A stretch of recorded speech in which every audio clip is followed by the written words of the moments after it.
It's time to take it to the max!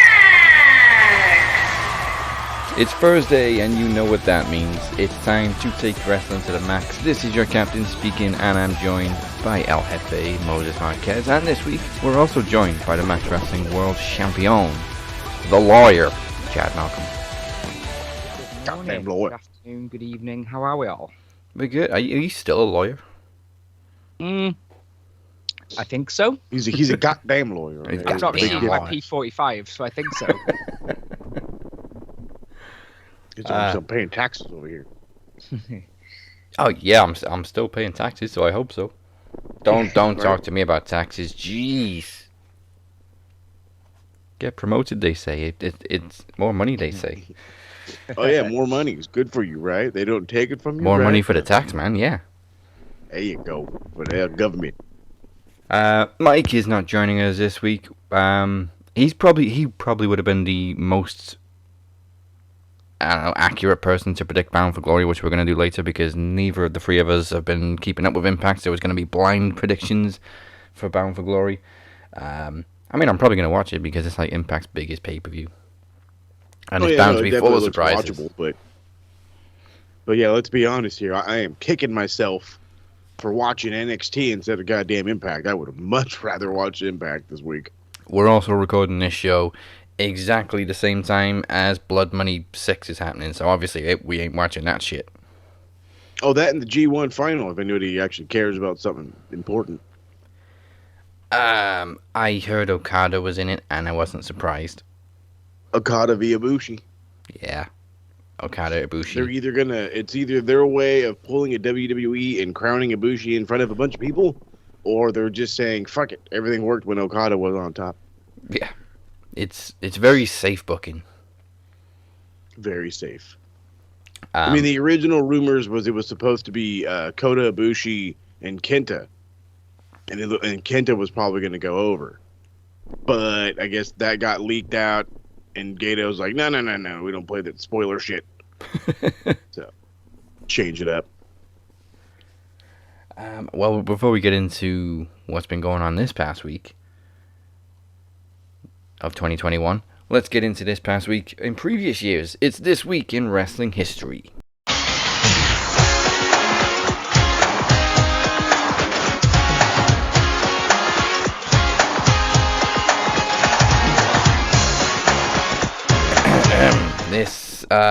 This list of history is as long as Chris Jericho's move list, so bear with us. Nice. October 15th is the day of light heavyweight title changes. In 1967, El Nazi won the Mexican national light heavyweight title. In 1989, Perro Aguayo won the WWF light heavyweight title while it was operated in UWA. In 1996, Black Warrior won the NWA light heavyweight title, and LA Park won the Mexican national light heavyweight title. All of that happened on October 15th. This one was in 2004. A lot of light heavyweight title changes on October 15th over the years for some reason.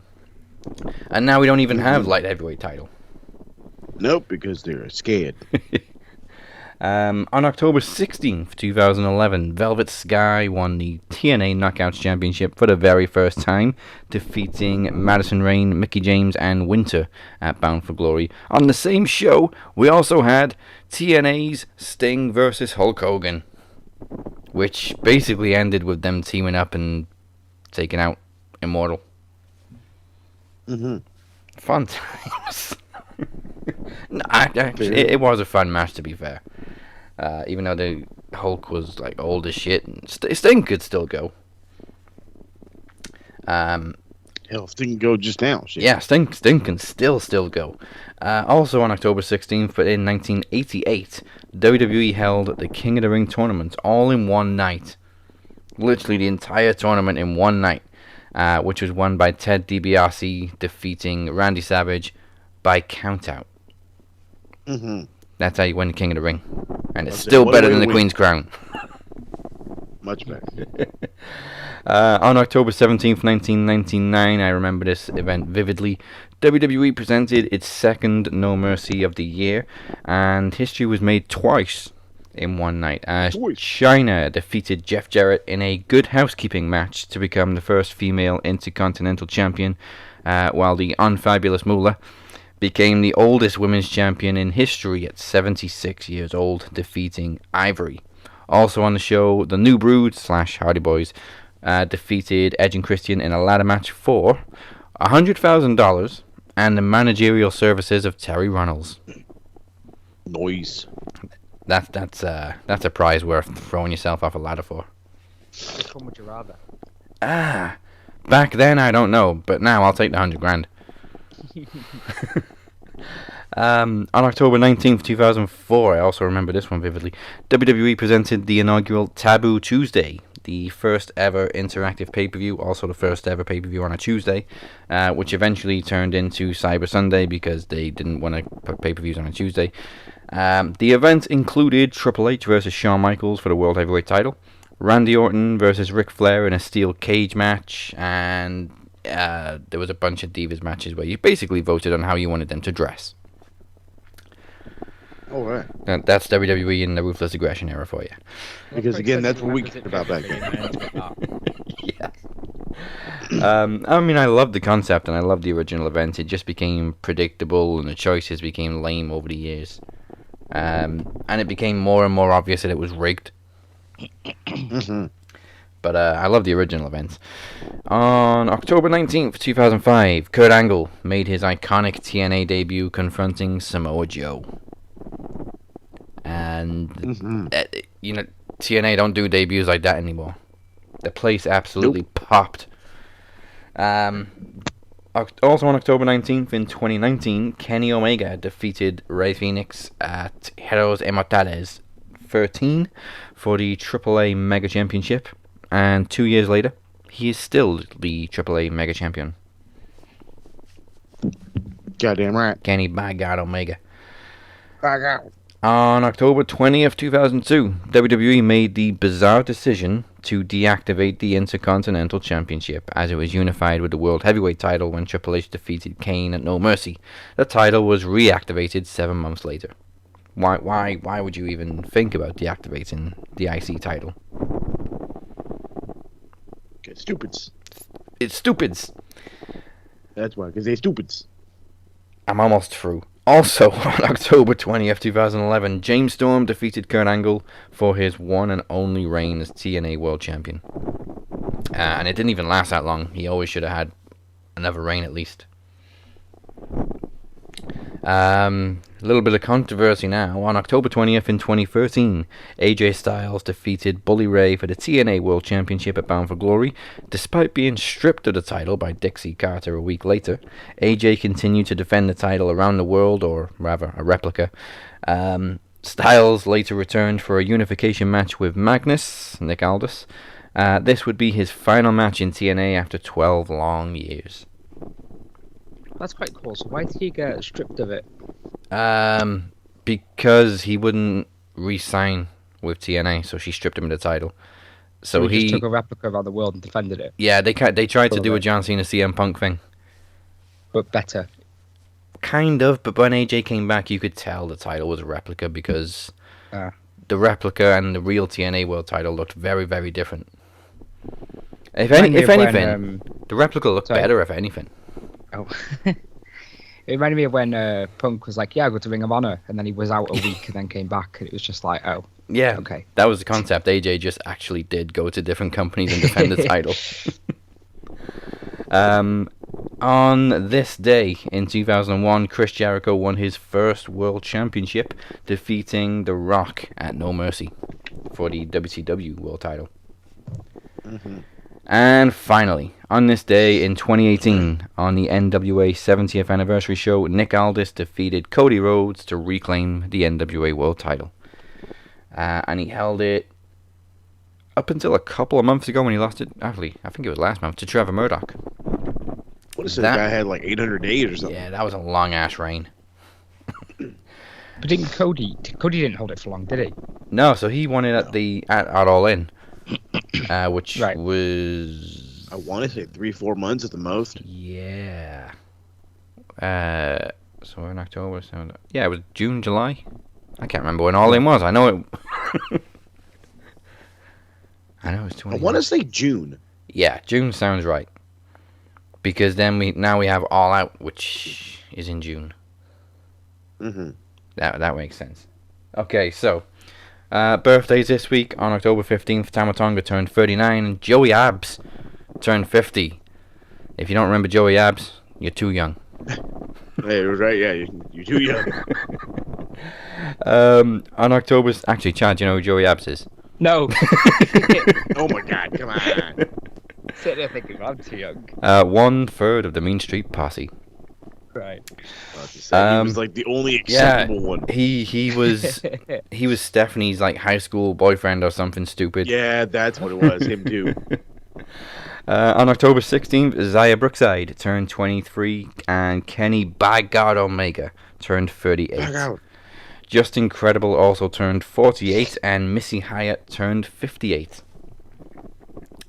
On October 19th, Tony Storm turned 25. On October 20th, Humberto Carrillo turned 25. Chavo Guerrero turned 50. Scott Hall turned 62.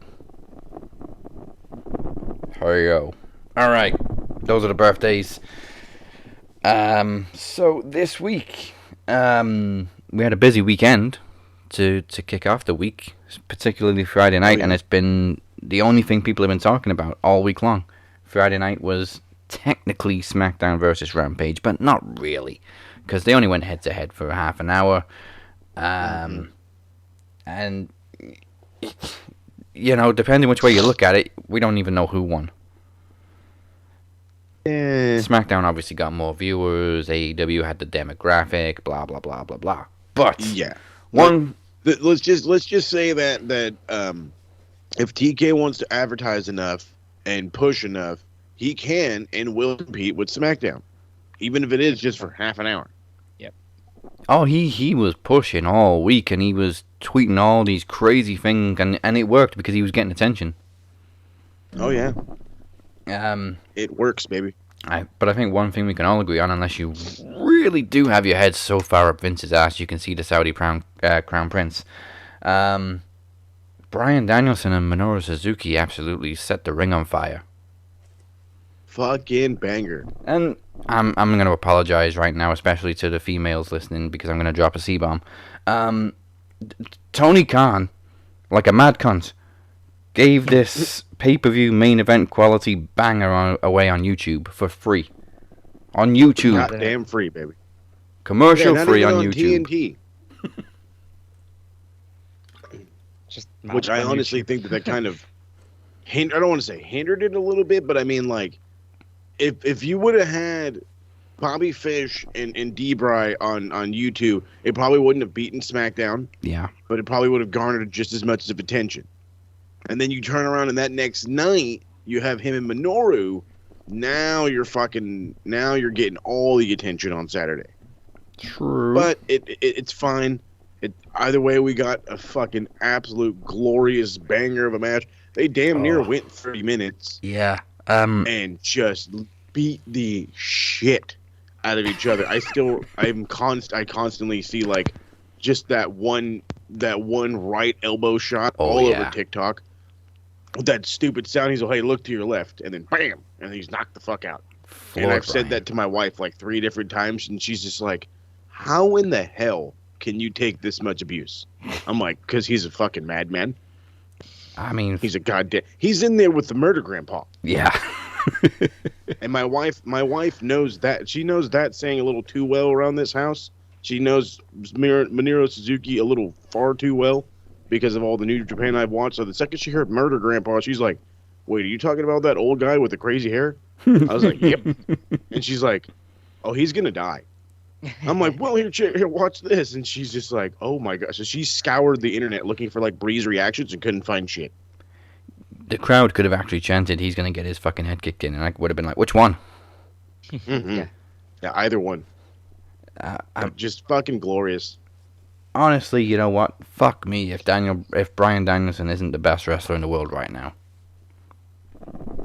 Dude, try to make an argument for somebody else. He's just having banger after banger. Right? And this is a guy that he left the E because they just wouldn't let him do him. Yeah. and he's going out there and doing what he wants, and it's like, this guy's just killing it, man. It's almost not fair how well he's killing it. There was a thing I saw when he left, and it was if you've only seen him in the E, and you think he's good, you've seen nothing. Oh yeah. Mm-hmm. And obviously, like I hadn't seen anything before that, so watching him now, I'm just like, oh my god, like this guy is something else. The thing that I told my wife is, I said Bryan Danielson is the exact same guy as Daniel Bryan, and she's like, that's not true. I said, hold on, I'm not done. I said, if you allow him to just hit you as hard as he can, yeah, they're the same person. And she's like, oh well, they're not going to allow him to do that. I said, exactly. That's why they're different. His moveset is the same. His persona is the same. It's just, can I go out there and can I hit you really, really hard? No? All right. Well, then I'm fucking Daniel Bryan. I can? All right, cool. Then I'm Bryan Danielson. And also, he allows you to hit him as hard as you can. Yes. Oh, yeah. Again, that fucking shot Minoru served him just put him the fuck out. And if it didn't, he sold it like he was out. Yeah. And made me believe he was out. Yeah. I saw a fan. Bryce was like, bro, you can't die in here. You can't die. He'll kill us all if you die in here. Bryce, the referee's reaction was gold. He just literally put his hand to his mouth in a gasp. Every single I love Bryce. I love and hate Bryce because he sometimes garners more attention than the wrestlers do. Yeah. It's like, dude, can you not sell it more than them, please? But that's all it took, because I could just feel him going, oh no. Oh, right. Oh no. A guy from Family Guy. Oh no. Oh no. I see a man die. Then we need the other guy from Family Guy.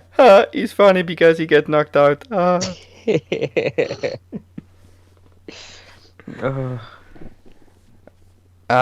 stuff.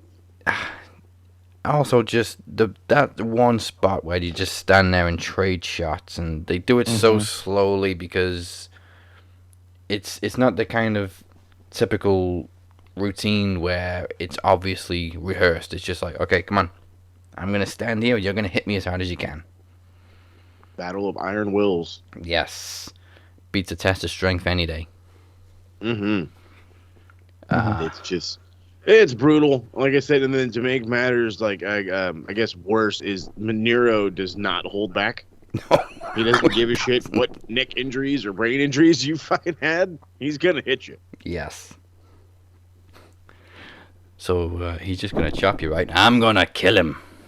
Mm-hmm. The fuck, like honestly, and I love Minoru. His softest offense, and this isn't exactly soft, is probably like his kicks. Yeah. Because like the reality is he's probably not going to kick you as hard because he's going to kick you right in the face. Oh, I loved how he took the yes kicks. Oh my god, just fucking wow. Everyone seems to like reboot him. He's a madman. He's a fucking I guess I can understand. I don't understand it. I'm still one of those guys that I can enjoy hardcore wrestling and or the deathmatch whatever. I just don't get what goes on in these guys' heads. And in Minoru Suzuki, nothing goes on in his head. He just wherever somebody's gonna die, and that's just it. I think Clockwork Orange. Fucking crazy. I think Clockwork Orange just plays on repeat in his head. Oh yeah, a little bit of the old ultra violence. He's the one man, 5 people stomping one person out. Yeah, all him.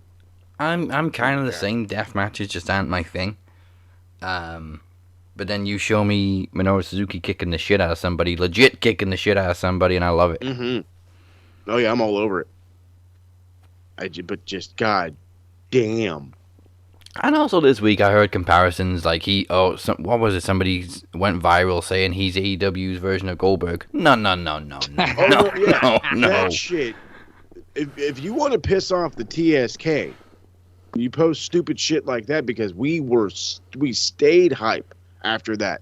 Oh yeah, he's just he's just a this, he's just a this, he's just shut the fuck up, dude. Shut the fuck. I don't understand how people say he's Goldberg.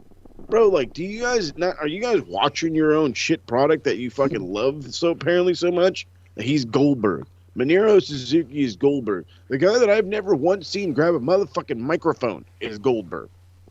Not one time has this fucking old bastard grabbed a microphone and rambled on about how he's going to kill you. No. He tells you in a fucking press conference, you get me, and let's see if you fucking survive. And then he goes in there for 15 minutes, hits you with the hardest forearm shots you've ever fucking been hit with, and hope to walk away.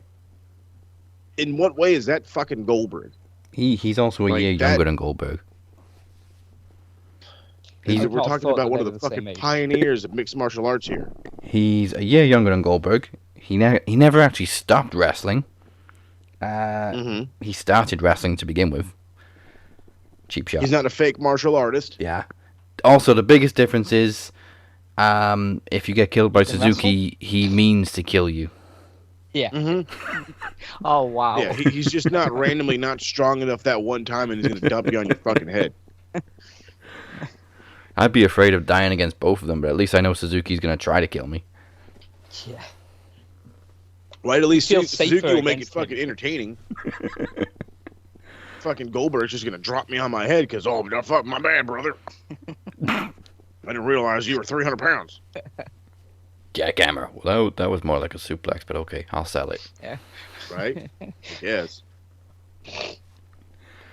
I'm so glad I'm missing this show today. It's going to be the drizzling shits, but whatever. Yeah, exactly. I mean, the only thing that's got me any intrigued about one of these fucking Crown Jewel shows is apparently the idea of Stone Cold coming back. Yeah, I call bullshit. Yeah, I agree. I do too, but at the same time, I mean, I don't know. I mean, it's one of them. They kept saying that. Well, yeah, that's true. But they kept saying that Steve was, he can't really take bumps. You can't take bumps, and then he's in there taking a couple of rando bumps.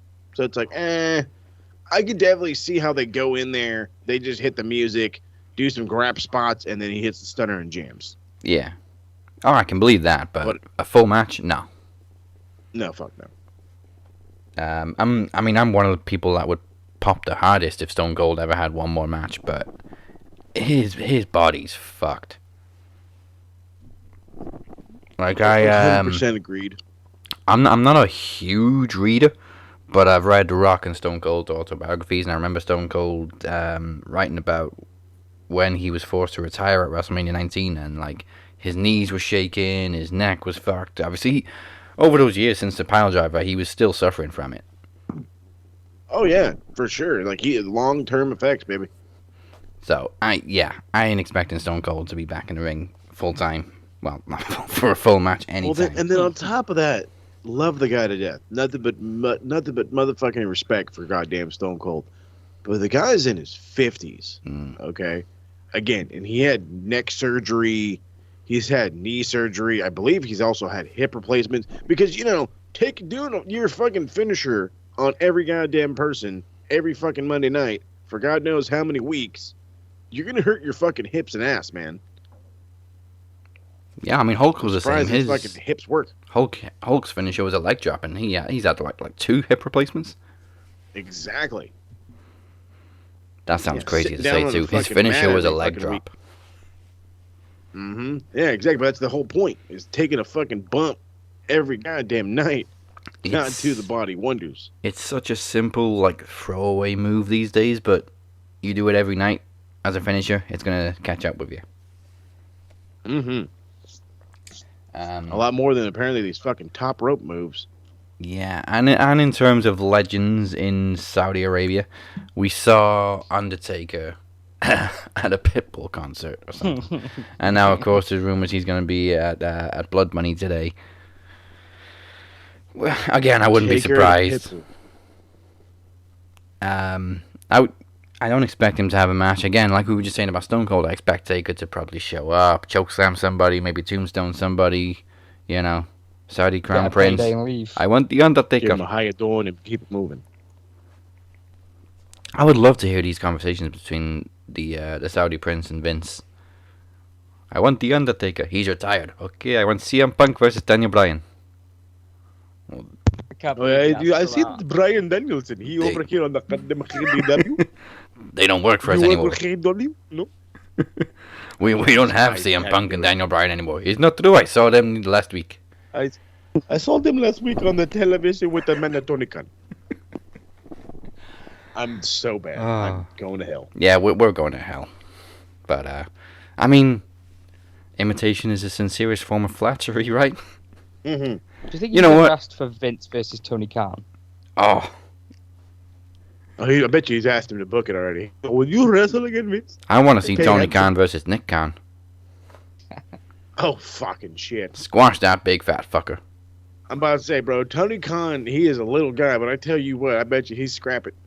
Oh, yeah, he is scrappy guy. He is Scrappy-Doo. Scrappy-Doo. Tony Khan is Scrappy-Doo. He's Scrappy-Doo. Wow. He's that little guy with a vengeance. He's out for revenge, damn it. You don't pick on me. He's little, but he bites. That's great. He loaded up on White Claw. Them fucking White Claws, man. Yeah, careful with yourselves. I keep talking about them. I still never tried a White Claw. I have no idea. I'm not a seltzer guy. I can't. If you're alright with seltzers, they're actually really good. I can't do seltzers. It was one of those things where, like, growing up, you had to get used to the fucking beer taste. I could not get used to seltzers. Hell no. I would be a fucking sober. I would never drink in my life. If that's all I could drink was fucking seltzers, I'd never drink in my life. They're that bad. But to my friends, to some of my golf buddies, and some family members that I know, White Claws or Trulies or whatever fucking weird seltzers, that's their gimmick. That's their gimmick. And 4 or 5 of them things, and they're on a great one. So hey, I'm not mad at them. It's a small can, but it's like 5%. They're 5%. But again, once you get past that seltzer taste, they're not bad. I can't get past it though. Tony, if you're listening, could you please ship them over to the UK so we can try them? Oh, wait a minute, Jad. Tesco do them. Tesco do them. Yeah, I need to go looking for White Claws.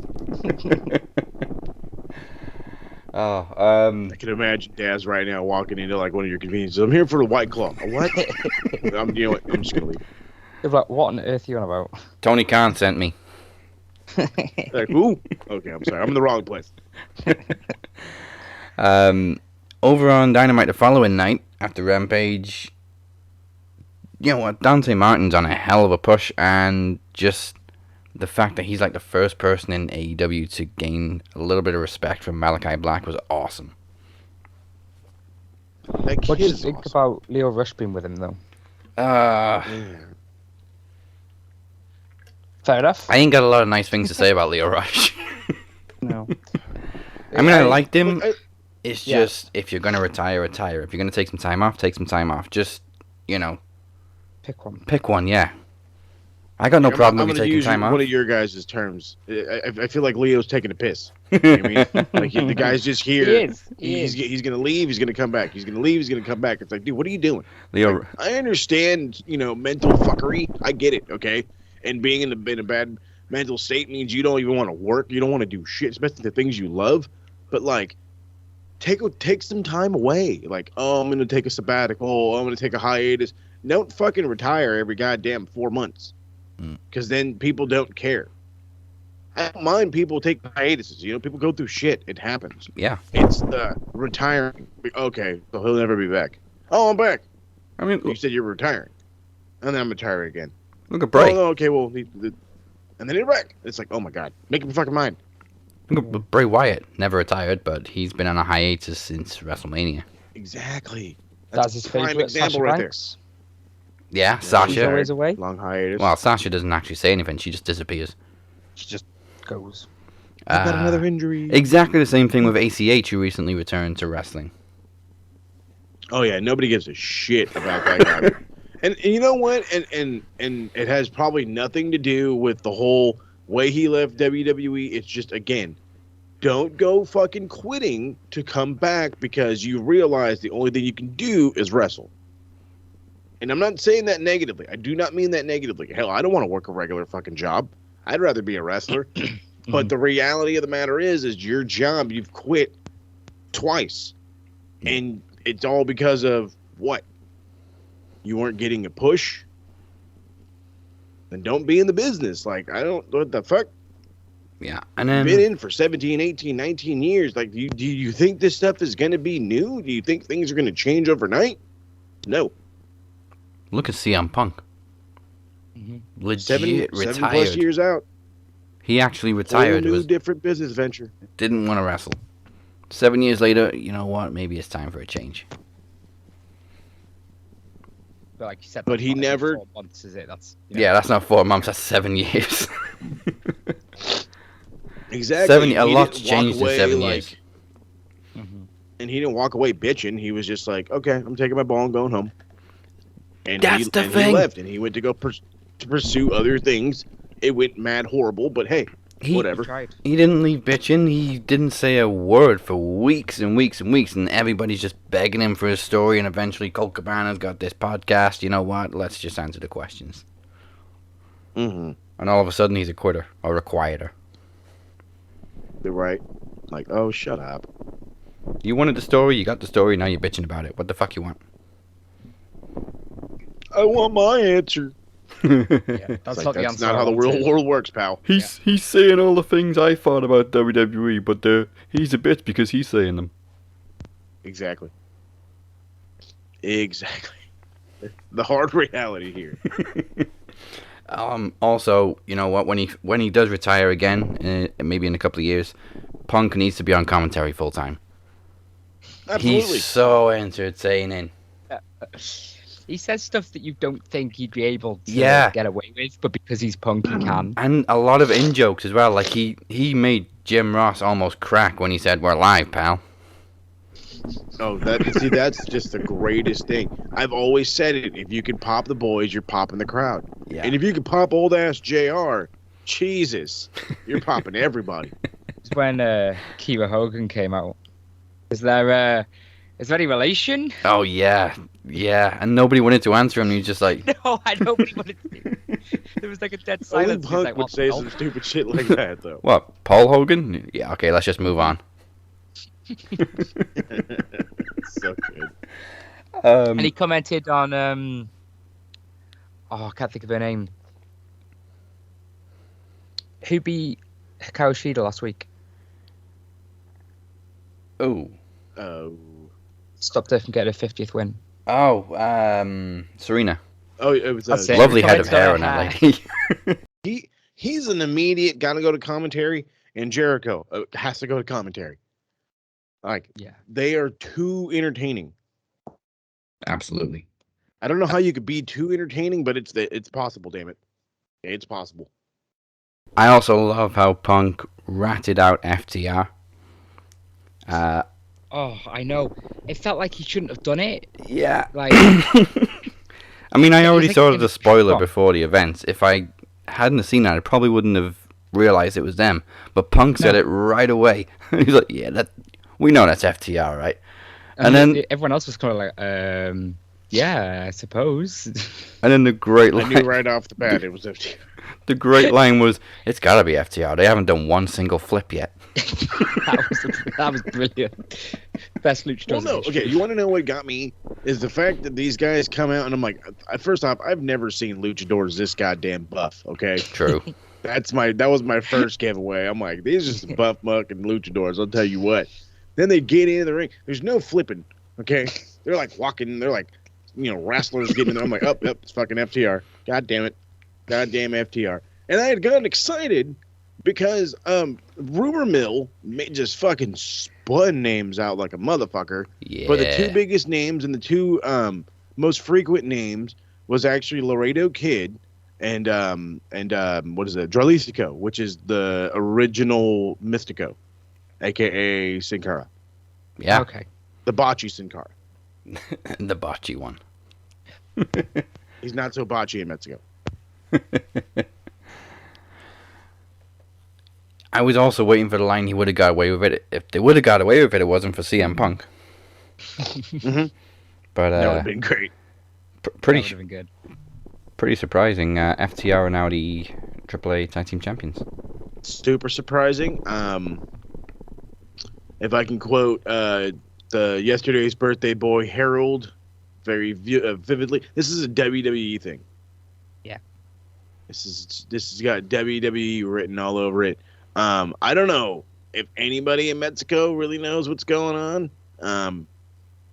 I'm pretty sure Conan's a part of their creative, and if he's not happy with fucking goddamn FTR as their champions, he's going to say something. So I would not be surprised if we see Conan in the next week or two. I'm sure he's a fan of FTR. I believe so, but I think FTR is probably that one team that you can't take to Mexico. Like if you really wanted to go to Mexico with an American tag team, you could do it with the Bucks. You can do it. God, I say they're over, but I don't know. I would say you could go over there with Jungle Boy and Luchasaurus, and it could work. You could definitely give it to the Hybrid too. Fuck, they've worked Mexico like a motherfucker. They'd be adored in Mexico. I'm really trying to think. Is there anybody is there any other white guy team out there? No, I can't think of one. I think that's it. That's probably the only exception to the rule. That and maybe like Jericho and Hager, but non-giant stars. I keep forgetting Jericho's I don't know. experience in Mexico. Oh yeah, plenty of it. But again, I mean, all I know is if I walked into goddamn Arena Mexico for a AAA show and I'm out here to see this tag team title match and I'm thinking it's gonna be like, the fucking Murder Clowns or whatever, and out comes goddamn FTR in a fucking gimmick singlet with mask and shit. Like, what the shit is going on? I would definitely be Jeff Jarrett hucking some tortillas into the goddamn ring. That's heat, like, though. No, it is heat. Works both ways. FTR, not the tacos. Don't throw a taco. Finally, from Dynamite, the last takeaway, Adam Page's promo was perfection. Cowboy shit. Yeah, it was cowboy shit. It was open. It was human. It was, to me, it was Page taking off his armor and just bearing all. And above all, it was hype. I'm hyped for Page and Omega. How can you not be? How can you not be? Actually, you know what the word is? I'm nerve-sighted for Omega and Page to go down. You're nervously excited. I fucking love that. Yes. I love it because I can definitely feel it. It's like, the Kenny train has been chugging along for so long. Is it really going to stop with Hangman? Or does Hangman fall to the wayside? And what does that mean for Hangman? And it's so many questions are brought up, and you don't know what to really think. Mm-hmm. But I'm with you. I like the nervously excited. I like that. Nerve-sighted, is that what you said? I like that. Nerve-sighted, yes. And it's like the anticipation. Yeah, the promo just felt like this is it. This is what it's all been building to. Mm-hmm. They're finally going to pull the trigger. 2 years. I mean, it was like, God, what did I say in the TSK? It felt like we were at a bar and this guy was just having that moment where he just needed to get some shit off his chest. That's how Hangman's promos sound. Sounds like he's just that guy at the end of the bar who's just letting you have it. And it's awesome every time. Now, I will say this, and God, I hope people are listening, because I really don't see any fuckery that could extend this in any way that we would want it to. But come Full Gear, he has to win. There is no ifs, ands, or buts. We kept saying that Sammy's got to beat Miro. Hey, nobody's looked back.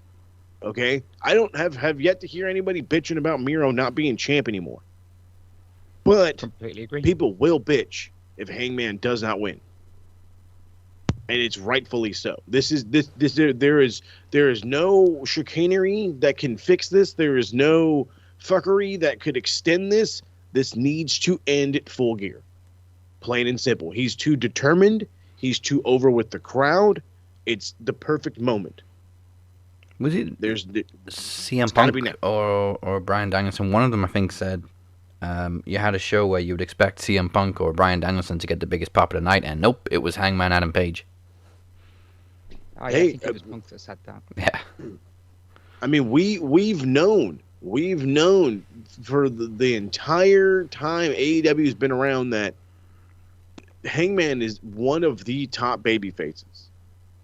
Whether you want to accept it or not, whether you wanted to say this guy was the number 1, the number 2, the number 3, he is just as important as all those other young stars. He is just as important as an MJF, as a Sammy Guevara, as a Darby Allin. He's just as important, if not more so. And he has got to be the new leader going into this, I guess, next era, if you will. That way you can have Kenny putting on dream match after dream match after dream match. But the reality is that guy's also hurt.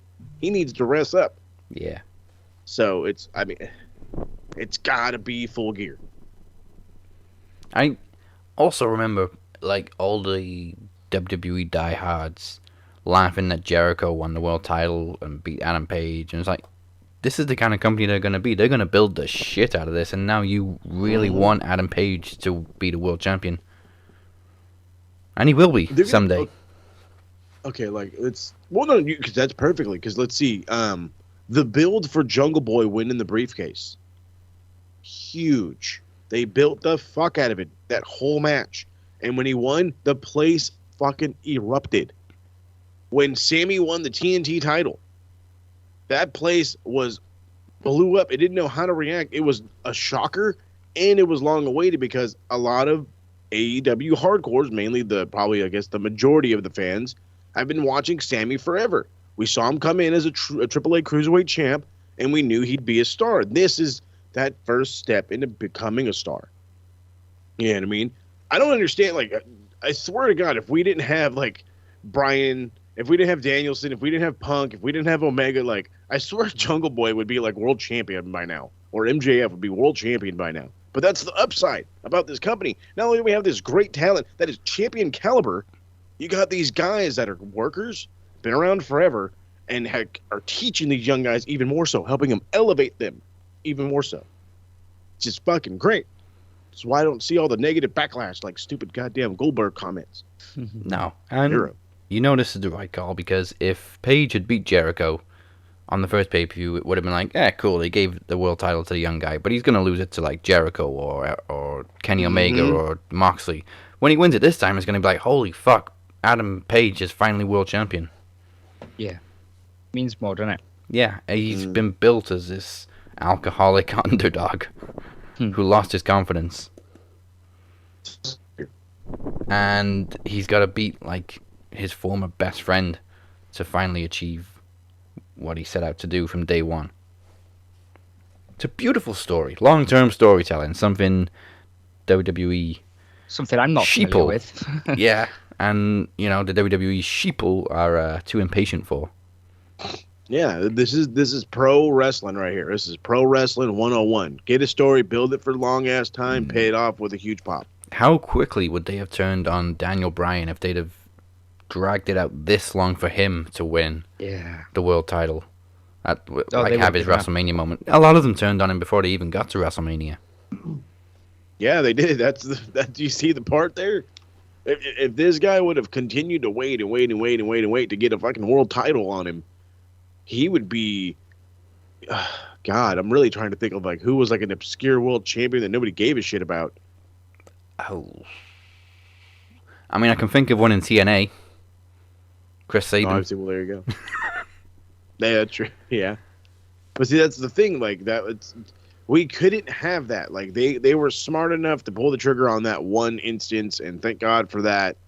But they can't capitalize. They can never capitalize.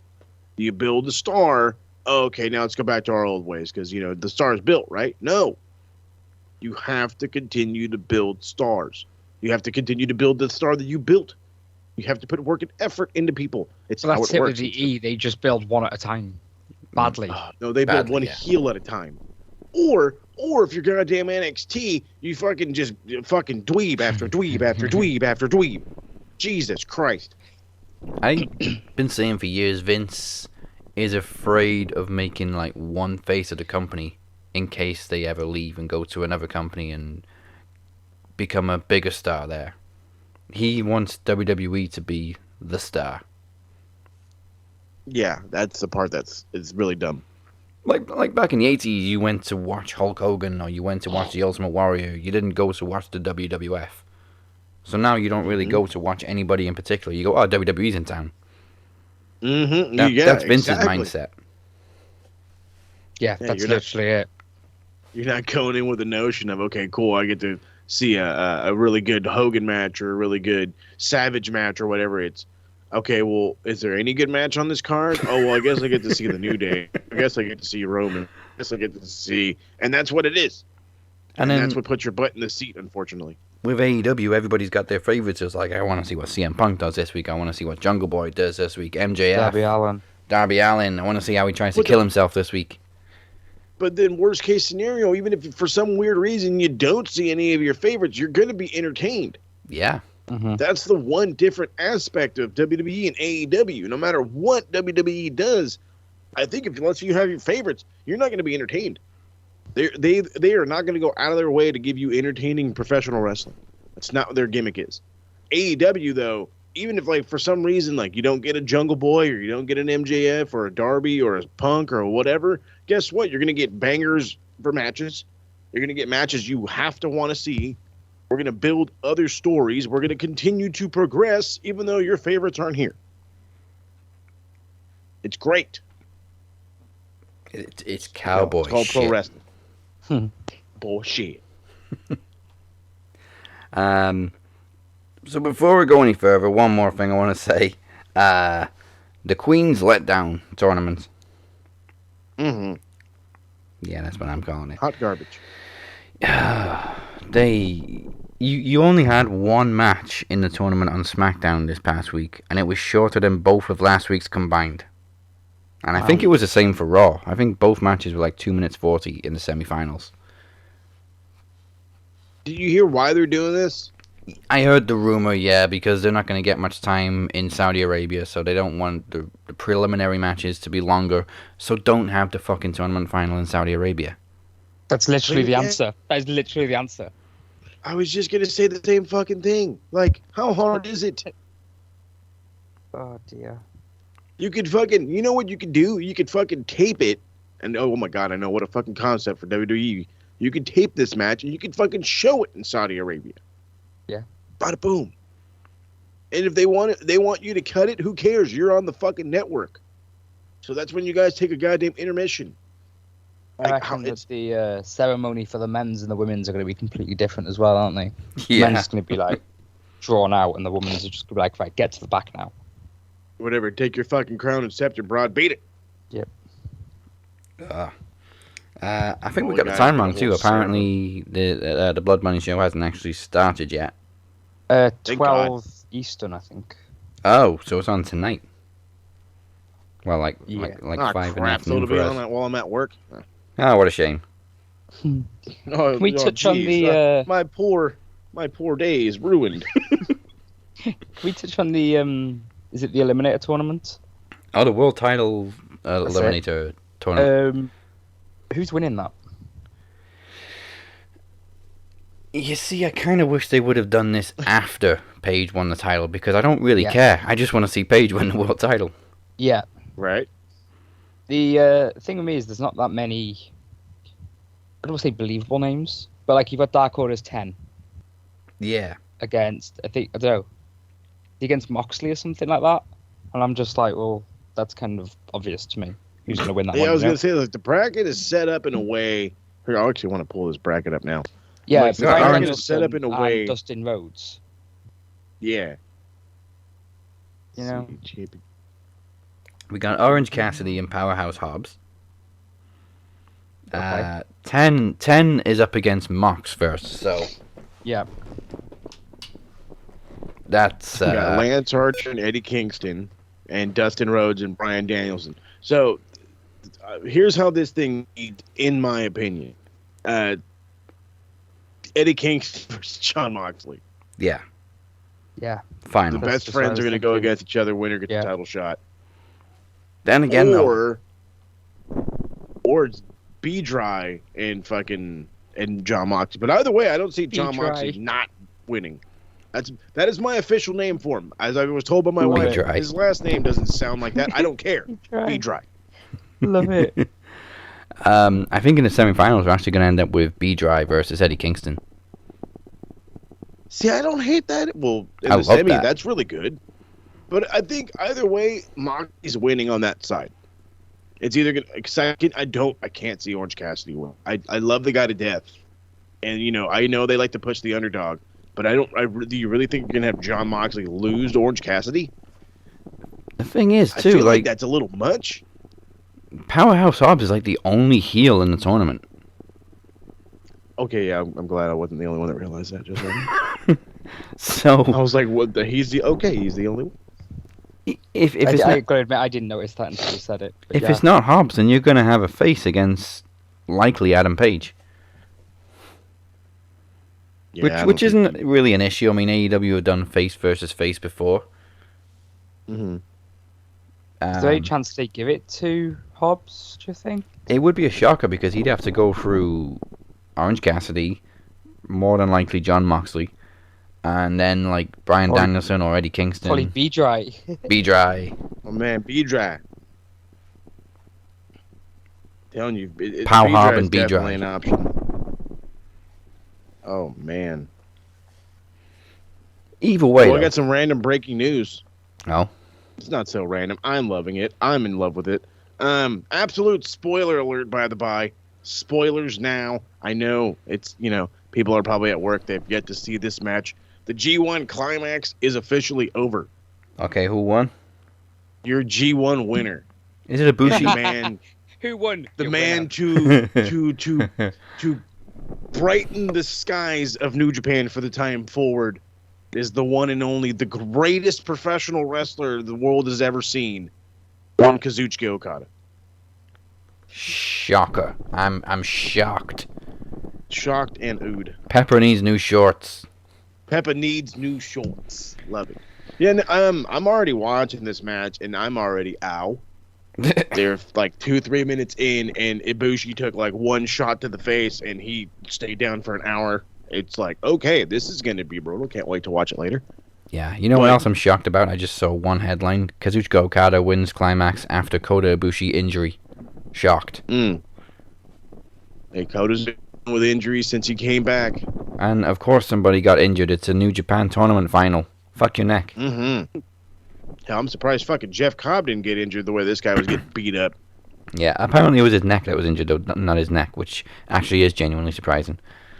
Poor guy. Ow. So Ibushi went for a Phoenix splash, and Okada rolled out the way and landed right on his arm. Ooh. Eee. Hey. Wait, did he win by ref stoppage? Because it says Red Shoes quickly called for the bell. Oh, no. Where's my goddamn phone? I think he won by ref stoppage. Oh, shit. I've got it. Oh, yeah, they're surrounding the shit out of him. Hold on. This is what happens when you have major wrestling events while we're recording, people. There's Breaking literally news. 5 people attending to his arm. Oh, my God. The G1 ended in ref stoppage. That's some WWE shit. Well, I don't know. If that crash is as bad as you're telling me it was. Well, I mean, if it's a Can't say I legit blame ref him. stoppage, you can't really complain. Hey, Yeah, it's not like what they're Red doing Shoes the is final not when that one guy. of the women can't make it to the ring. Yeah. She got a bottle thrown at her head. Right, that's it. Cancel. We got to stop the match. Why? Sasha's hairpiece is coming out. oh God. Ooh. Oh, you seen the Phoenix Splash? I need to find this shit. Oh no. No, he wasn't ready. Oh shit.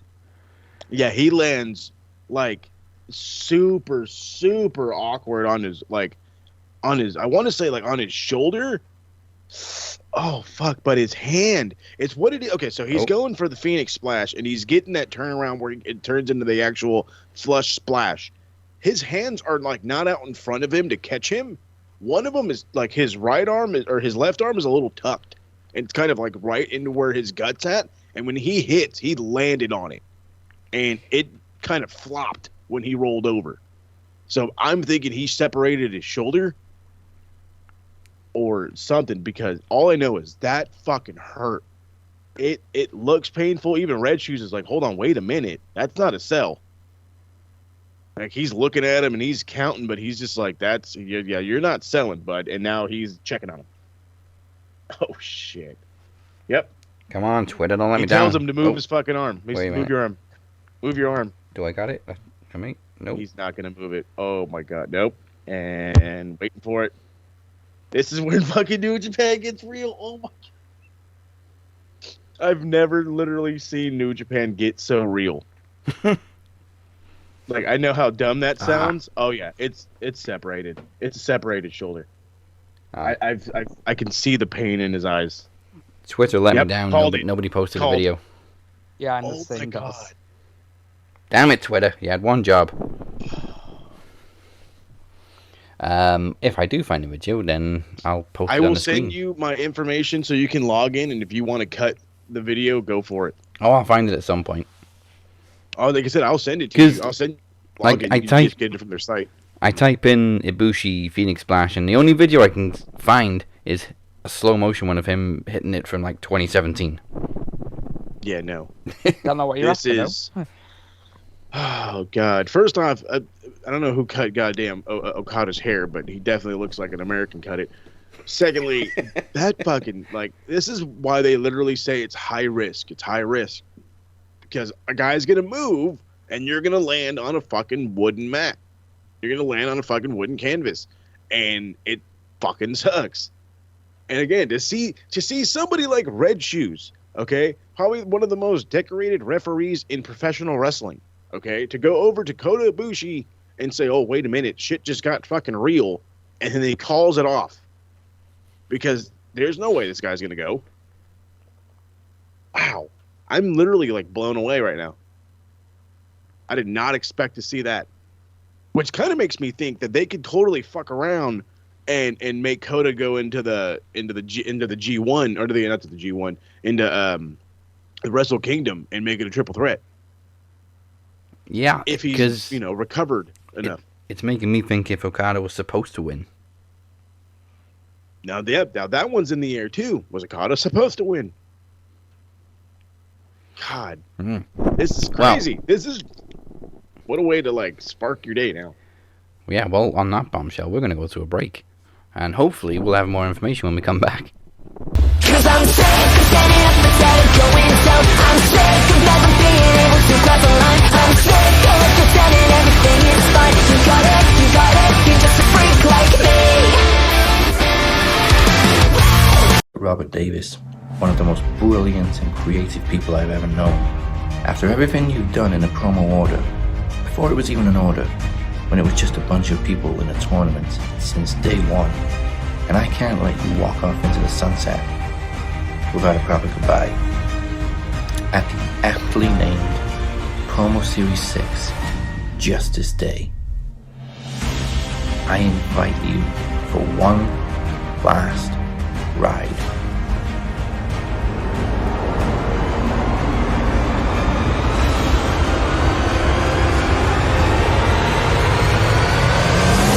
With the Shape.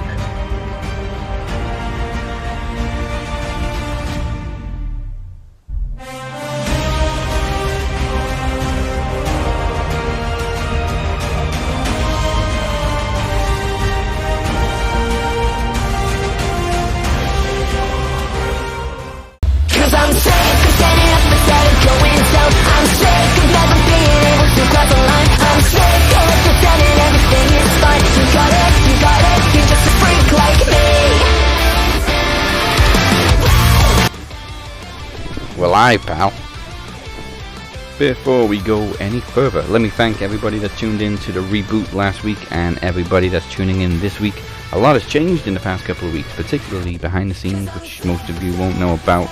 But nonetheless, we're here. We're aiming to make wrestling better, and that's exactly what we're going to do at Promo Series 6 Justice Day, which is our next special event on November 18th. This week's special guest, Chad, will defend the Max Wrestling World Championship against El Jefe Moses Marquez. With the removal of the Promo Championship, this is now the richest prize in all of Max Wrestling. So, who will lead the charge in the new generation of Max Wrestling? Plus, For the first time, for the last time, Robert Davis takes his last ride in a promo exhibition face-to-face with The Shape. And the only 4-time Knowledge Champion in history, the Phoenix, defends in the traditional winner-stays-on gauntlet. His challengers will be the same 3 people he has to face in the Ring of Games, which kicks us off on the pre-launch show on November 16th. It's the 4 pillars of Max Wrestling competing in a series of new challenges to determine the first ever Max Wrestling TV champion. They are, of course, Moses, Travis, Mike, and the Phoenix. One of them will be the first ever TV champ. It all goes down November 16th and 18th. Go to maxwrestling.net/promo series 6 for more information. Yeah, Kenny was up for it, but he's busy. He's going away. He's out of the... My bad. He's out of the country that week. Oh, damn. So, party on, Kenny. Are we still live, pal? We're live again now, pal. Sweet. I have questions.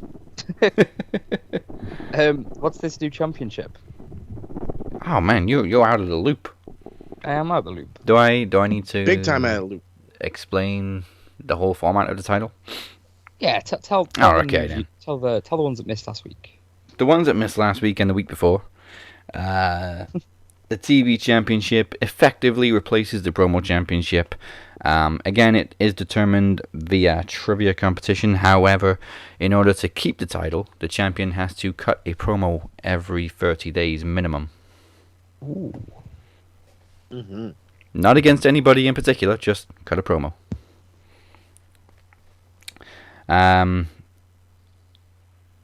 Also, the great thing, I should just may as well go through all the title changes. Also, the Knowledge Champion, whoever it is, can now decide to cash in on the World Champion at every special event. Hell yeah. Like the fucking, what is that goddamn Lucha Underground belt? Yeah. Gift to the God. Gift to the gods, yes. Except it's a gift to the captain. There you go. The Grand Slam format has now changed, of course, because it doesn't include the Promo Championship or the King of the Mic or Promo Bowl anymore.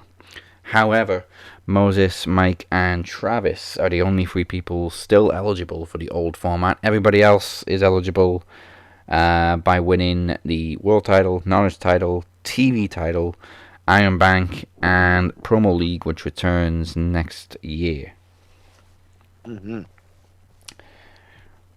So, love it. I mean, yeah, no. We haven't had a Promo League winner because the first tournament just abruptly ended. But yeah, there we go. Well, here's the thing, because I know promos are loved by many. So I will make a lovely declaration right now. If I become the first Max Wrestling Television Champion on every live show that I do with Max while I'm TV champ, I will cut a promo at the end of the show. Oh, every week? Every week. It's just like the old days when we had trivia. The loser had to cut a promo at the end of the show every week. Hell, I'm down. That actually sounds like a shit ton of fun. It was fun. It was just hard work for me because I had to write questions every week. Like this week, because we have a guest, we're going to have one round of trivia, just one. So I only have to write one question. Well, like okay, I'm just gonna say real quick. My favorite was I think it was it was either Phoenix or Kenny cutting on Michael Cole because they stole his car. Oh, Evan McCabe was amazing. Okay, all I know is that it was the fucking funniest shit I have ever heard, and I'm just like, you know what? This is one of those promos that's like never gonna be topped. You know what I mean? Like the pipe bomb can never be unblown up or whatever the fuck. You know what I mean? And Evan McCabe, boy, if he ever sees fucking Michael Cole in real life, I tell you what, Michael, you better fucking hightail the other way. The great thing was, like, he sort of turned the promo midway, so he's like saying the whole promo was supposed to be Michael Cole stole his car. It turned into Michael Cole stole his mother's car, which she was learning to drive in. That's what makes it so much better. Which was an Aston Martin. High dollar right there. You learn to drive in an Aston. I mean, I would. Actually, no, don't let me loose with an Aston. Right, I'm about to say. I'll break the record for the flips in Casino Royale. Not only that, but hell, you're gonna have to buy some new tires afterwards. Sorry. Damn right.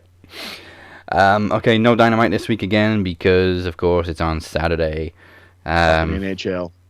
There wasn't really a full episode of NWA Power this week either. It was more of a recap show because we got an NWA pay-per-view this Sunday, By Any Means Necessary. We're going to predict Bound for Glory, but I'll just quickly run through By Any Means Necessary because I know not everybody watches it. But there's actually a lot of recognizable names if you're not familiar with NWA. Particularly if you're a former Impact fan or a current Impact fan. We got Crimson in a steel cage match with Jax Dane. The Hex, which is Allison Kay and Marty Bell, both former Impact knockouts, defending the NWA Women's World Tag Team titles against Kylie Ray and Tootie Lynn. Kylie Ray is back in another promotion. Again, what we were talking about earlier, retiring and coming back. But anyway, a blood feud between longtime best friends. They also had a blood feud in Impact, so this has got a lot of history behind it. Nick Aldis versus Tom Latimer, a.k.a. Bram. We got James Storm versus Tim Storm in a bunkhouse match. Fans from the 80s, you know how brutal they can be. Stampede, baby. Yeah. Chris Adonis, formerly known as Chris Masters, defending the National Championship against Aaron Stevens, formerly known as Damian Sandow. And for the NWA World Heavyweight Championship, Trevor Murdoch is defending against the Pope. So yeah, I mean, if you've been watching Impact over the past decade, there's a lot of familiar names in there. And it's on Sunday, but they're not airing it on Fight until I believe it's the 27th for some reason. So it's not actually going to be shown live. But that's just the way NWA do business. But the night before that, we do have Bound for Glory, which we now have the unenviable task of predicting without actually following Impact very closely. I love predicting Impact pay-per-views because I have no idea what's going on. Like, I know who people are, but because I'm kind of out of the loop, I don't know what's going on. What we do know is the main event is Christian Cage versus Josh Alexander with the heavyweight title on the line, and Deonna Purrazzo against Mickie James.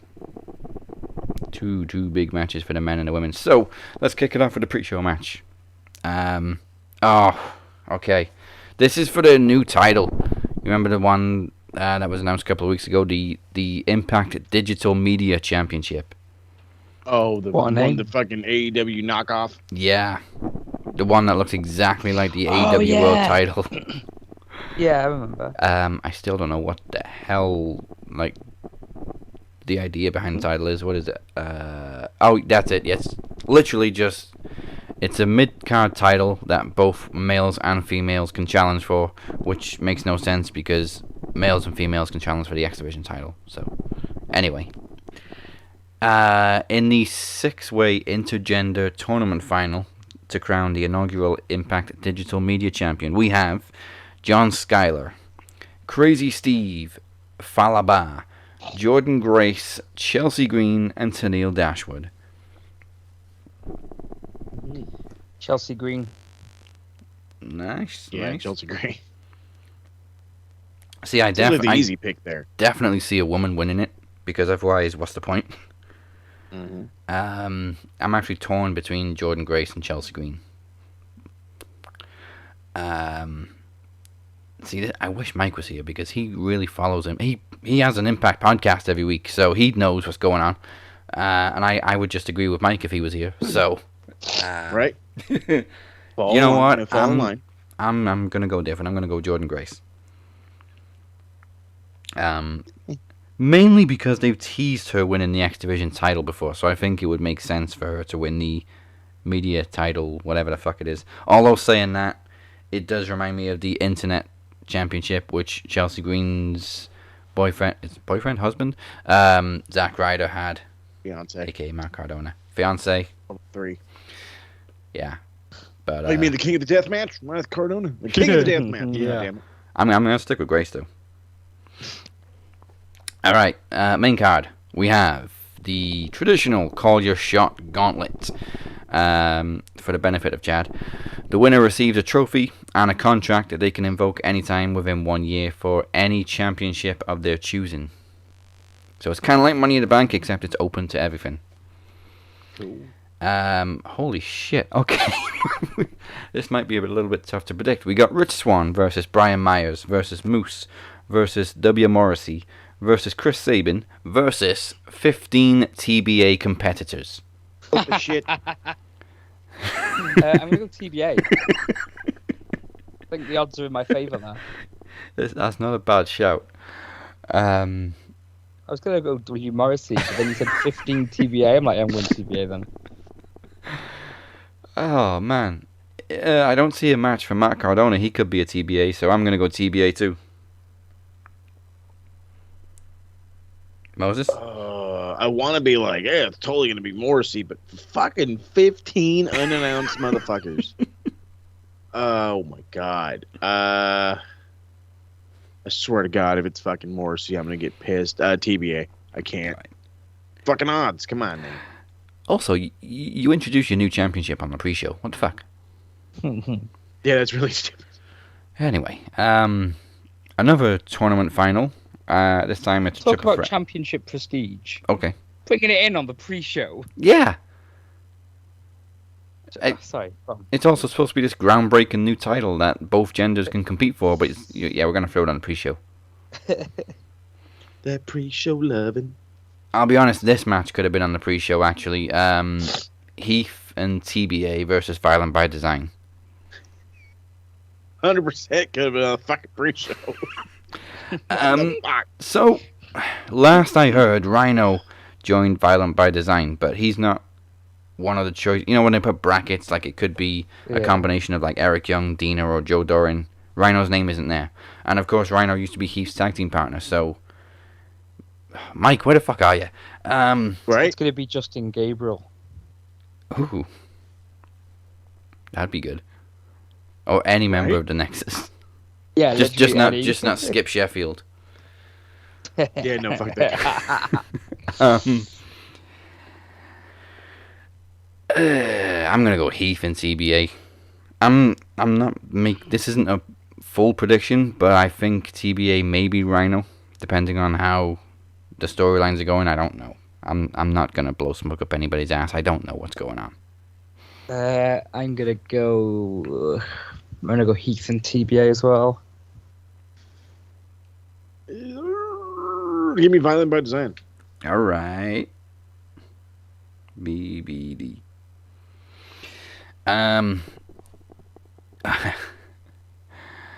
We have this one gained a little bit of controversy, and I don't really see an issue with it. I'm cool with it.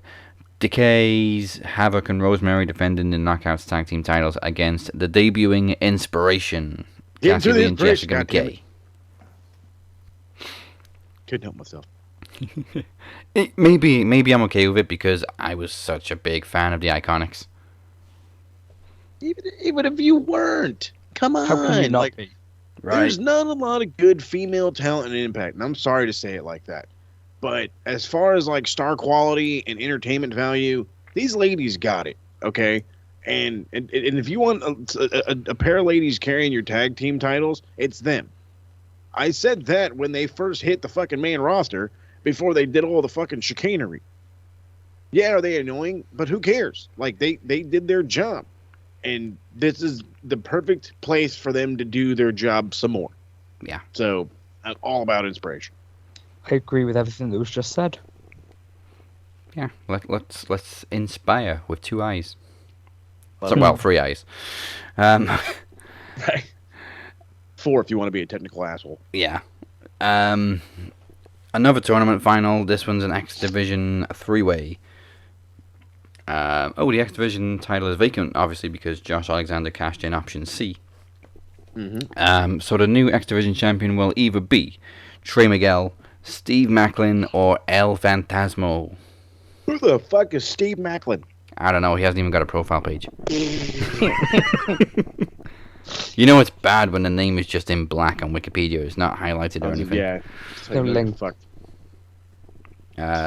Steve Let's find out, so yeah, Mike, Who who's the fuck are you? Steve It's Macklin, goddamn Mike? Steve Coulter. Oh, when did they fucking put that? That I know who he Coulter is. Oh my god. How does he not have a profile page? He used to wrestle for I was just gonna WWE. say, he's been here for a minute now. Get your shit together, Wikipedia. Jeez. Fucking hey. So Steve Cutler. That's Dave Cutler. Wow. Wow. That's a tough one. Okay, yeah, that actually, like, you threw a wrench in there because he's actually on a tear in Impact.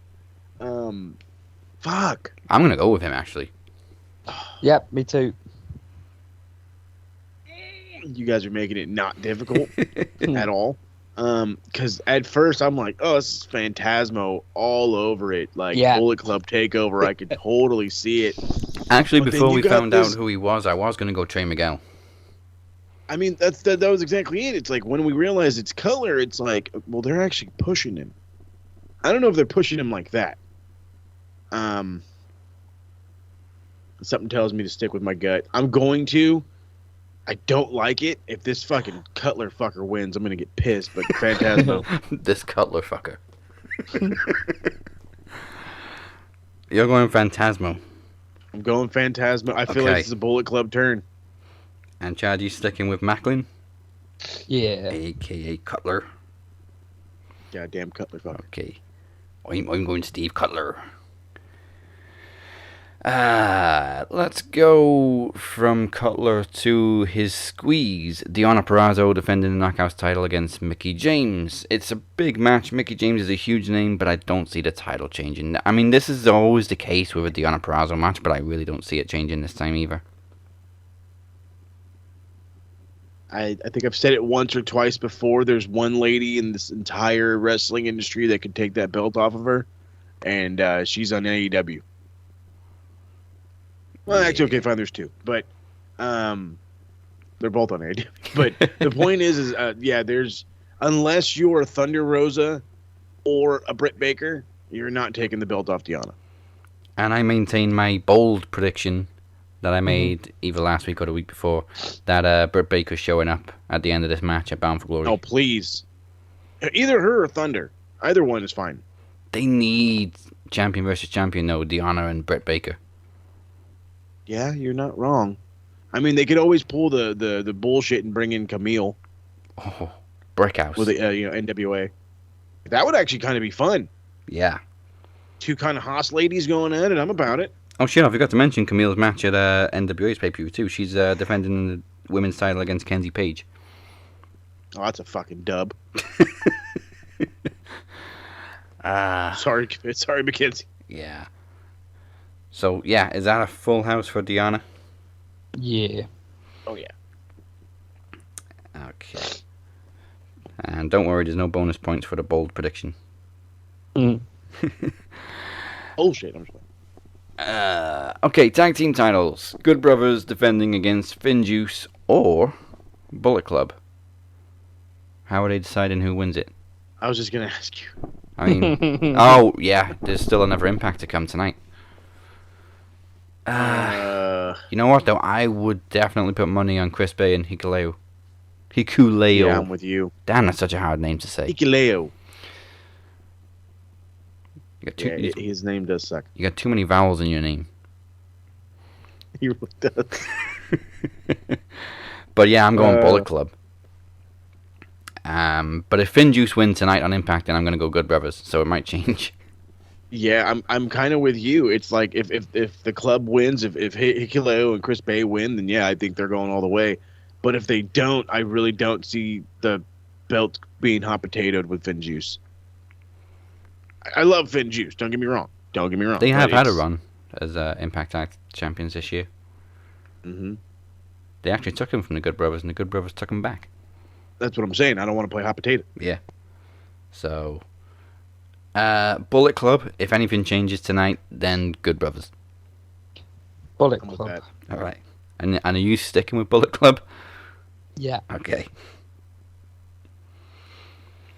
So that brings us to, I believe, the final match. No, yeah. Yep. Yes, one match left. Impact World Title, Christian Cage versus Josh Alexander, and it's kind of a tough one to call because how long is Christian staying in Impact? Because technically he's still signed to AEW. I think Mike was the one that put it perfectly. Josh Alexander is the walking weapon, and this guy has been on a tear for, I want to say, about a year. Ever since that tag team of his broke up. And it's just, he's so damn good, and we know what the business is about. And you can't kid yourself and say that Christian Cage is going to be like their long-term champ, because the reality is Christian ain't meant to be nobody's long-term champ. He's meant to bring a pop factor and move on from there. So Christian gives it up to Alexander, but he's also going to make the kid look like $1 million. Yeah. Yeah, Christian winning the Impact World title just felt like nostalgia to me. Oh, yeah, big time. Just like when CD won it for the third time in Ring of Honor. Yeah. Or third time. I was going to say, there's only a handful of guys that have won it 3 times. I think there's only one that won it 3 times in Ring of Honor. There's a couple of guys that won it twice. That's what it is. There you go. But, a couple guys have won it twice. Only one guy's won it 3 times. Can you guess who that guy who won it 3 times? Yeah, what the fuck's his name? Briscoe. Jay Briscoe. I want to say that's right. I know Adam Cole won it twice. Austin Aries won it twice. Hmm. Yeah, it's got to be Jay Briscoe. I'm sure he won it 3 times. Yeah, I believe that's correct. I was actually going to say it was Cole, but now that I think about it, I don't think Cole won it 3 times. No, he for a long time, he was like the first person to win it twice. That's what it is. No, I'm right. It is Adam Cole. Oh. Adam Cole is the only guy with 3. Now, granted, he's had a combined 445 days, while Samoa Joe had 1 reign and had it for all those 645 days. Oh, Jay Briscoe won it twice. Yep, he won it twice. Nigel McGuinness got it once. D-Bry got it once. My man Roosh. Jay Lethal. That's the other guy who I was thinking was going to be. He was trying to be 3 times, but he ended up losing. That's what it was. I got him, and I don't know how I got him and Adam Cole mixed up, but I did. Yeah, oh, okay. There's actually a couple of 2-time champs. There's Austin Aries, Jay Briscoe, Rush, Jay Lethal. I want to say that's it. And the longest reign in one single reign, Samoa Joe, 645 days. Love it. Okay, so yeah, Chad, who are you going with for the Impact title? Christian Cage is dropping it. Okay, full house for Alexander. So I think the only one we kind of really differed on was... no, we differed on a couple. X Division. Yeah. For sure. And the Media Digital blah blah blah championship. And then I'm sure Mike and maybe Jarvis are going to come in with some different predictions too. And just so everybody knows, this is live. It ain't pre-recorded. Oh, wow. It's live, pal. We're live, pal. This is live? Always. Well, Bound for Glory's live, not Max. Okay, yeah. He was like, wait a minute, what kind of budget do you think we got, pal? So, that is Bound for Glory Blind Predictions. Okay, like I said, we have a guest this week. He is the current Max World Champion, and he defends against Moses at Promo Series. If Mike was here, I was going to give him a choice of who he wants to face, but it looks like we've only got one choice. So, we're going to have a non-title preview of Promo Series. The good news is it's only a quick round. It's just to dip your toes in the water. The round... World title? Yes. Can that still be defended in promo battles? It's trivia or predetermined promo battles, so there's no vote. Like, you discuss it on which of you would like to win. Oh. If you can agree on like predetermining a finish, then you can have a promo bout. But otherwise, it's going to be trivia. Okay.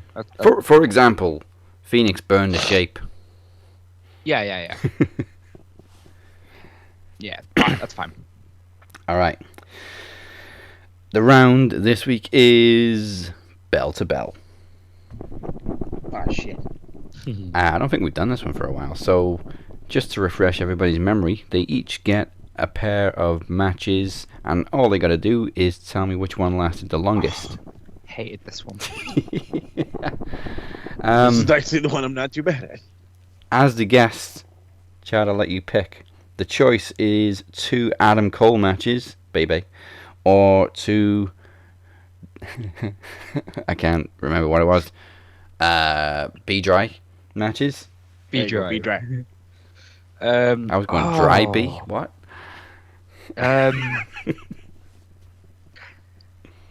Go on then. I'll go Adam Cole. All right. Baby. Okay. You have Adam Cole, baby, versus Ricochet for the North American title at TakeOver Brooklyn. Or Adam Cole versus Pat McAfee at TakeOver 30. Which one lasted the longest? 15 seconds start now. I'm trying to think what the I can't even remember the first. Oh, Ricochet. Right, Ricochet. Ricochet or Pat McAfee? I'm going to say Pat McAfee went longest. Okay. Cole Pat McAfee was 16 minutes 12 seconds. And Adam Cole Ricochet was 15 minutes 19 seconds. Nice. You won by just under a minute. Sweet. Okay, Moses, that means you get 2 B-Dry matches. Goddamn B-Dry. You get to be dry. They are Daniel Bryan versus CM Punk at Over the Limit. I believe 2012. I'm sure Phoenix will correct me if I'm wrong. Or Daniel Bryan versus John Cena at SummerSlam 2013. Which one lasted the longest? 15 seconds starts now. Oh, God. Okay, here's the problem. Cena loves to drag shit out, but I'm thinking Punk and him had to go... fucking shit. Give me him and Punk. Okay. Something tells me that was like pre-giant explosion, so fuck it, they gave him all kinds of time. Oh yeah, it was before the Yes movement took off and everything, so... I'm pretty sure it was 2012, by the way. Okay. So, Phoenix, you don't have to correct me, it's cool. Bryan and Punk. I think I also would have went Punk, just to get that. I think I also would have went Punk on that one. That was 24 minutes and 4 seconds. Damn! Bryan and Cena was 26:55. Oh, okay, Cena. Just short by a couple of minutes. Hey, that's all right, but damn, I did not think Cena would go that long. But hell, at the same time, I knew he goes long. So fuck. Hey, yep, it happens. All right. Do you have a geek this week? I do actually. I have fucking Geek of the Week. Let's play. Let's play the amazing music. It's time for Geek of the Week. Pencil neck geek, gritty freak, scum sucking peahead with a lousy physique. He's a one-man, no-gut, losing streak. Nothing but a pencil neck geek. Pencil neck geek. Pencil neck geek. All right, so Geek of the Week. First off, I literally had to do the internal battle of just making NXT Geek of the Week or not. I'm not gonna go into like a giant fucking review. All I know is I tried my goddamnedest to watch the full show. Holy fuck, dweeb after geek after dweeb after geek after dweeb. They're left and right. They're coming out of my fucking ears. They're coming out of the fans' fucking ears. Speaking of fucking fans, those fucking guys are a bunch of geeks too. Geek of the Week, though, it goes to a very special... My guess is he's a fucking jobber that they're trying to push, or I don't know what the fuck. What the goddamn Chase? What is his name? Chase something or another? I can't. You know what? You're such a fucking geek. I can't even remember your fucking name. Chase University. You fucking nerd out here in your goddamn Letterman jacket or your fucking letter sweater, like you're fucking cool or whatever. Look at here, bro. I work at an elementary school named Chase, and I tell you they got higher education than whatever bullshit college you went to. You fuck. How the hell do you get a fucking promo package and then go out there and get your ass beat? Like, how does that happen? Like, Dude, I'm telling you, it's between this fuck and Vince McMahon. Okay, because like this has got Vince written all over it. Don't give a fucking Geek a video package if he's gonna go get his ass kicked. Don't do it. Is it Andre Chase? Andre Chase, that's his fucking name. Okay, just the fucking biggest nerd of this side of the fucking horizon, okay? Because Jesus Christ, this guy was just the drizzling shits. He did like a drop-down takeover, and it looked like crap. And then, again, I'm never going to get over this. Don't give fucking nerds video packages if they're going to get their ass beat. Don't do it. Like, son of a bitch. Yeah, he looks like Benedict Cumberbatch cosplaying as a wrestler. That's perfect. That's fucking perfect. Golly. Hell, fucking Imperium might as well be geeks this week. For fucking former tag champs, these guys got no entrance. They got no entrance music. They're in there fucking standing around against these goddamn Reed brothers. Which, by the way, one of them's good. The other one's a fucking loser. And then you had, what else? When the fuck did MSK become a goddamn heel tag team? I don't know when the fuck that happened, and when all of a sudden goddamn Fabian Eichner and Marcel became faces, but that's fucking weird. I couldn't fucking watch the Braun Breaker match because I got so bored of this fucking show, I quit. I quit before the main event. Like, that's how bad NXT has been. Like, you think it's because of, like, everybody thinks the ratings are telling you how bad it is. No. Go watch this horrible shit. Go watch it. You won't last. I guarantee you. You won't last. This is just bad. I mean, I could rag on it for hours. It's just that bad. Just that bad. It has nothing to do with the fact that I'm not into any of these stars. It's the fact that you're pushing one after the other, after the other, after the other, after the other, and none of these motherfuckers look like stars. None of them. No, not a one. I still haven't given NXT 2.0 the time of day. Please don't. I've just still not watched it. Just send me highlights of Toxic Attraction. It's fine. Oh, right. Yeah, dude. That's the only highlight of that show is checking out Mandy. I'm a bit confused. So, the women's tag titles. Obviously, EO. She's a fucking nerd. There's going to be it's going to be a ladder match. Okay. Who is Indy's tag partner? Where's she come from? Who is Indy's partner? She got a new partner? 1 week she's getting married. Next week she's a number one contender for the tag title with not Candice LeRae for obvious reasons. Candice? No. Fuck? Oh, Candice can't with Jessica May, I think. Okay, who, why, when? Jessica May is a fucking enhancement talent. It's been on NXT for a hot minute. I'm pretty sure she was in the wedding party. That's what they keep fucking alluding to with all of these goddamn connections, quote unquote. Oh, they were in the wedding party. They were in the wedding party. Everybody was in the fucking wedding party. You fuck. Drake Maverick there. No, Drake Maverick is on the head. I don't know where Drake Maverick is. I thought Jessica May was in the Robert Stone brand.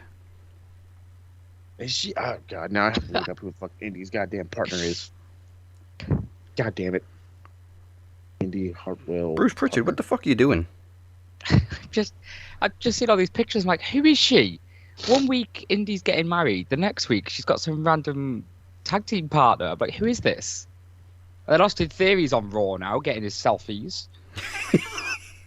You know what? I actually like the Austin Theory Jeff Hardy rivalry. Is Austin Theory? I've said I haven't watched Raw. I've literally just seen the pictures. Is he a heel? Yeah.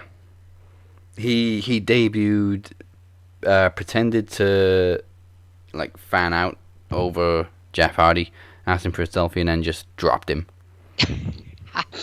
Fair enough. No, that's dumb. That's so dumb. That's dumb. Okay. Oh my God. I can't find out who the fuck her partner is Persia Perota.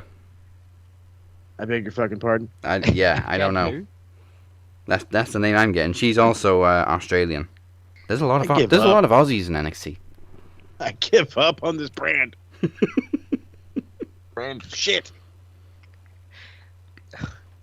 I'm not even gonna fucking mention fucking goddamn skinny Kevin Owens. Yeah, because Dexter and Indy were against the Robert Stone brand a couple of weeks ago. Mm-hmm. Yeah, see that shows you how much I know from highlights, bub. Like I said, the one time I go out of my way to actually give this entire show like a full watch, and it fucking just Talk about getting fucked. Also, a couple of weeks ago, Indy defeated Mei Ying in 2 minutes 55 seconds. So fuck goes to that gimmick. What? They built that lady in a chair for months, and she loses to Indy in 3 minutes. I mean, okay. What the literal fuck? And Xia Li's been drafted as well, hasn't she? Yeah, they lost Xia Li, so Because that makes sense. chair lady's just gone. Chair lady. Chair lady. What a waste of time that was. Yeah. Oh yeah, it was the biggest waste of fucking Thank you time. so much, Bruce Pritchard and Vince McMahon, for this glorious gift of NXT 2.0. Bunch of fucktards. Yeah. Jeez. Anyway, Mike isn't here this week. Chad is our guest, so I'm gonna let you choose the wrestler of the week. Ooh. Let me hit the jingle.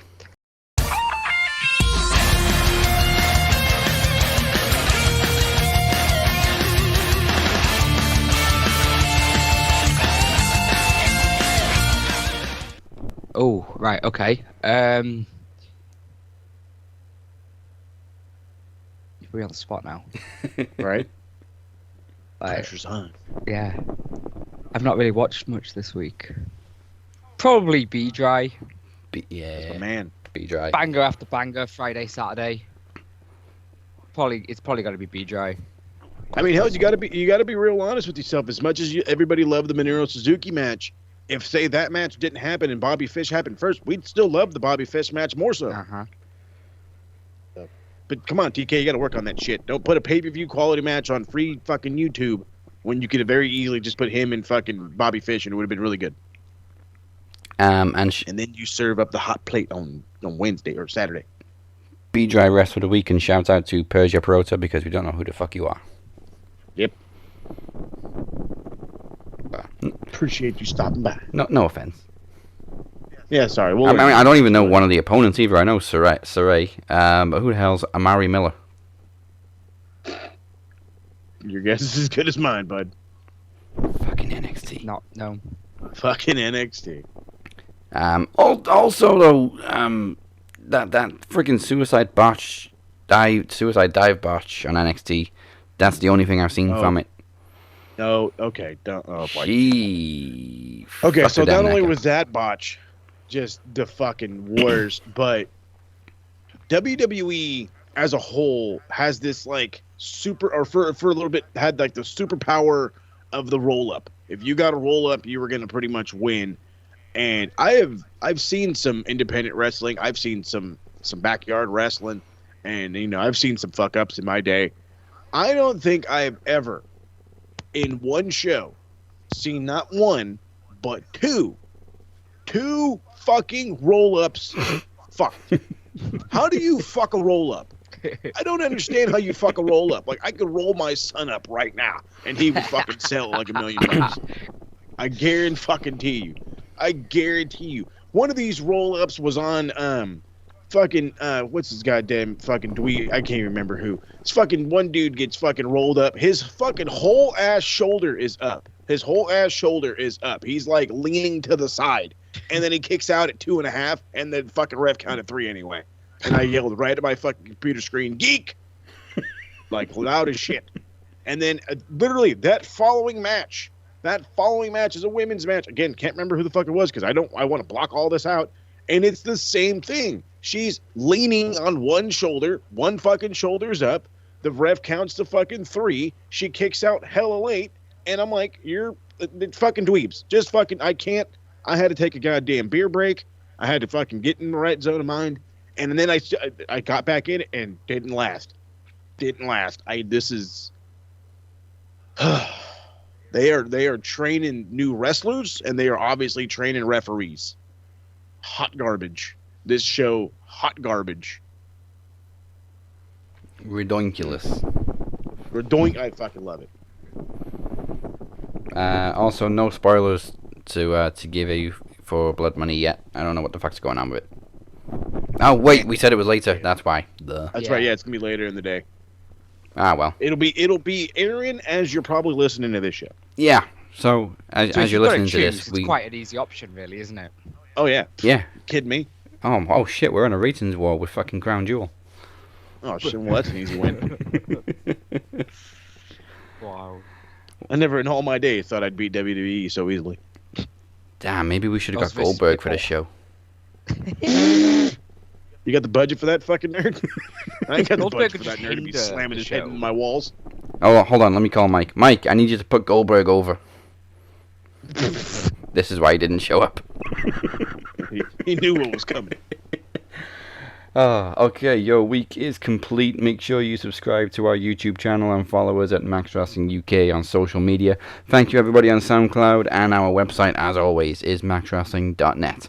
Follow us on social media at TheCaptain512, at MCL92, and at SMRPodNet.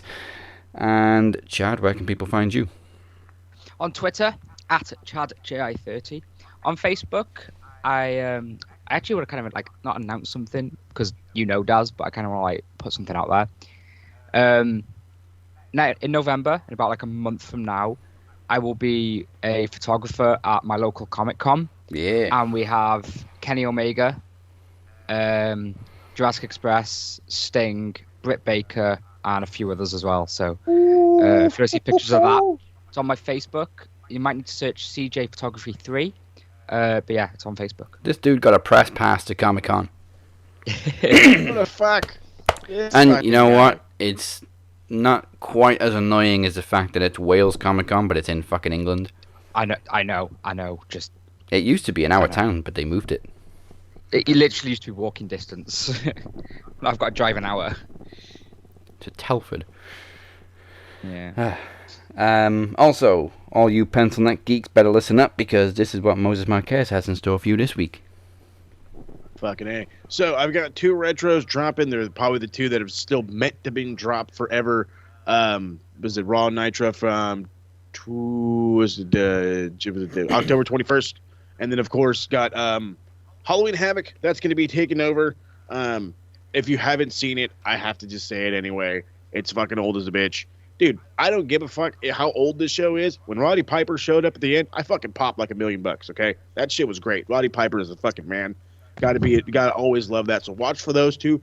I'm gonna do my absolute damnedest to drop both of those this weekend and bring you a brand new Raw Nitro from the 28th, the Fallout from Halloween Havoc, on Monday. That way you just got a fucking jam-packed weekend full. The biggest reason why is because, and the bolt rant, Chargers are off this week. We are on a bye week, a much, much, much needed bye week. We're trying to get healthy from all of our injuries so we can go into New England and go smack Mac Jones in the mouth.